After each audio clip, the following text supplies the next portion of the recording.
to understand is, the technology is subjective because it's about you.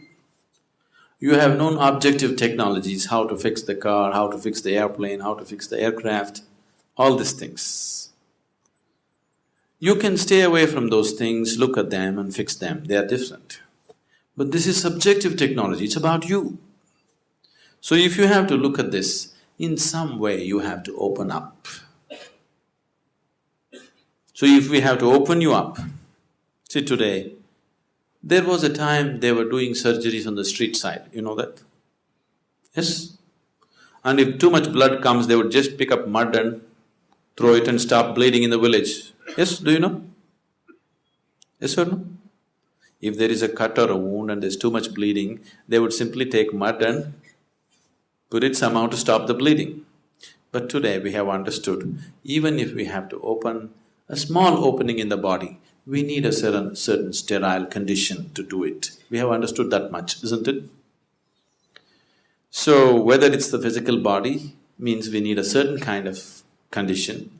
Similarly, if we have to open up you as a person, we need a different kind of atmosphere. We need a committed atmosphere. In a casual atmosphere, you never do it. Why today any thinking person, little people who consider themselves intelligent in the world have an allergy to anything spiritual is simply because of this, because spirituality has presented itself in such ridiculous ways. They're so pathetic. Isn't it so? There are all kinds of idiots on the planet. But the so-called religious and spiritual idiots take the cake anywhere in the world, isn't it so? Yes? This is simply because people started handling spirituality in uncommitted manner. Anywhere, everywhere, talking about it. On the street side, they're talking about Krishna and how he did this and Bhagavad Gita. It's just become ridiculous because you're not demanding a certain involvement and commitment from people. Just anywhere you're going on like a film song or a commercial thing. Now, slowly it has become so ridiculous, people have just dismissed the value of it, absolutely. Now it is only the ignorant and the uneducated who listen to Mahabharata and this one and that one. They're educated because they've already dismissed it as nonsense. Because it's happening in such ridiculous ways, it is not being presented properly, not creating the right kind of situation for it to grow, simply doing it anywhere. So subjective technology is never attempted in uncommitted atmospheres. It has to be done in a committed atmosphere. We want to just align these four wheels on which you carry your life. See, you may think and imagine many things about you. In your experience, the only four realities of your life is physical body, mind, emotion and energy that supports all this, isn't it so?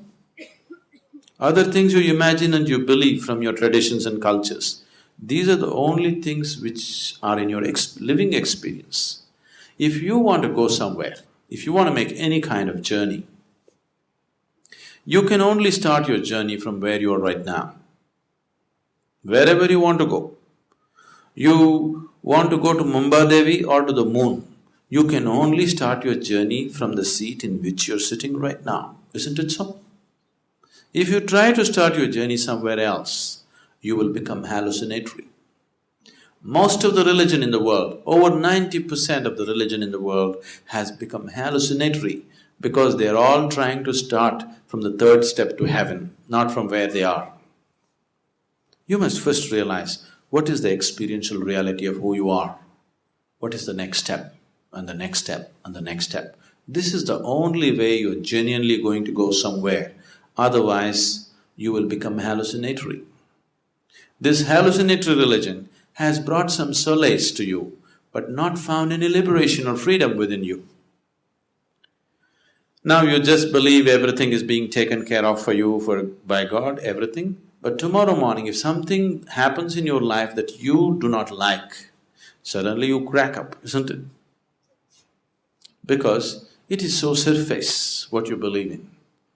Life can crack you. It doesn't matter what kind of hallucinations you have. Life situations are capable of breaking you if they don't go right, isn't it?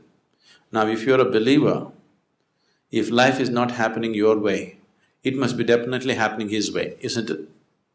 You must be even more happy. But that's not the reality of your life. You want the life to happen the way you want it. If you have any problem in your life right now, it is just this: life is not going the way you think it should go. Is there any other problem with your life? Is there any other problem with your life? This is the only problem that human beings have. Life is not going the way they think it should go, isn't it so? If it is not going your way, it must be going the Creator's way, isn't it? You must be even more happy, but that's not the reality, because there are too many deceptions in the mind.